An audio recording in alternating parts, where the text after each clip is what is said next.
Premier League is back this weekend with a lot of excitement. Last weekend was amazing. Opening day and match week 1 ended with excitement in there as well. Chelsea will feature on Friday. Will travel all the way to London Stadium to face West Ham United in there. It will be a cracker, another London derby. We got to witness the first one between Chelsea and Crystal Palace, where Chelsea and Crystal Palace ended in a goalless draw in there as well. Chelsea are hopeful of clinching their first victory, and West Ham United are also hopeful of clinching their first victory at home in there. With West Ham losing against Sunderland, the newly promoted side back in the English Premier League, 3-0. West Ham are hopeful of also getting the 3 maximum points at home. Last season, it was a keenly contested battle between West Ham United and Chelsea, but then in both fixtures, Chelsea won with 3-0 win at away at London Stadium, and at home 2-1 victory against West Ham in there as well. So let's see what happens in this one. It will be a really tough battle for both sides. Friday fixtures come with a lot of excitement and also a lot of surprises. So let's see what happens. For the Panthers, you can go over 2.5 in that one. Manchester City will also face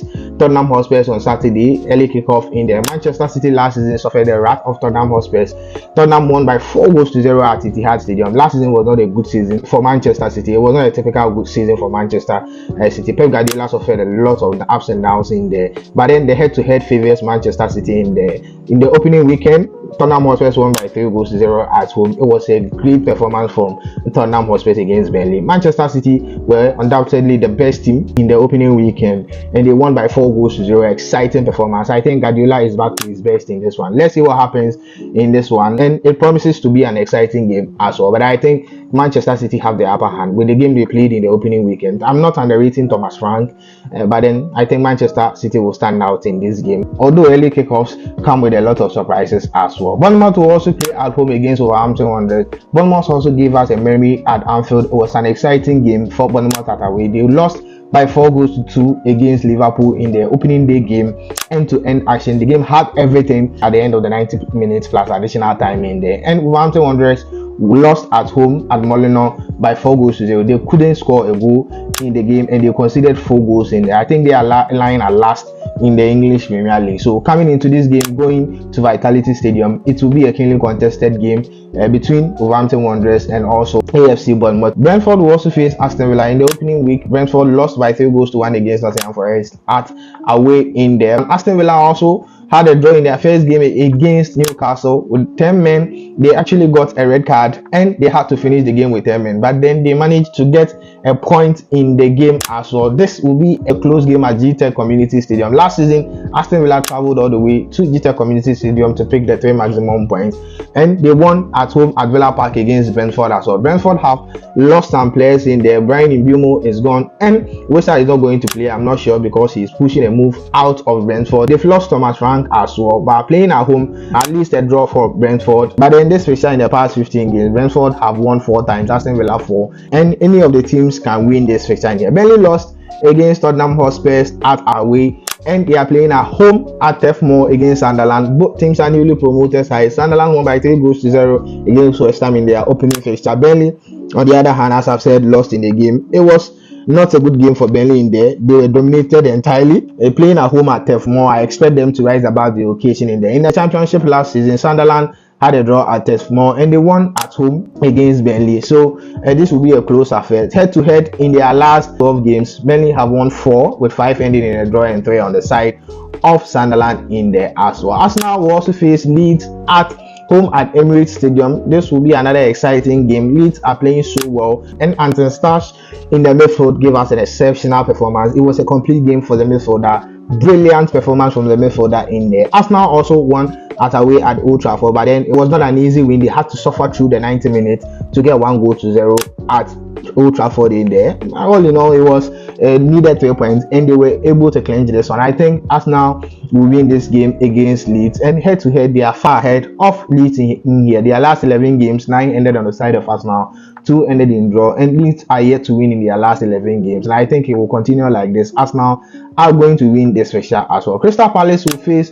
Nottingham Forest at Selhurst Park. This promises to be another exciting game in there. Crystal Palace had a draw in their first game against Chelsea at Stamford Bridge, and they are losing Eberichi Eze in there as well. Playing at home against Nottingham Forest, that won by 3-1 in their first game against Brentford. I think this will be an exciting game to watch in there. Crystal Palace last season had a 1-1 draw against Nottingham Forest at Selhurst Park, and Nottingham Forest won by 1-0 in the reverse fixture. And Oliver Glasner is doing something amazing at Crystal Palace, playing at home.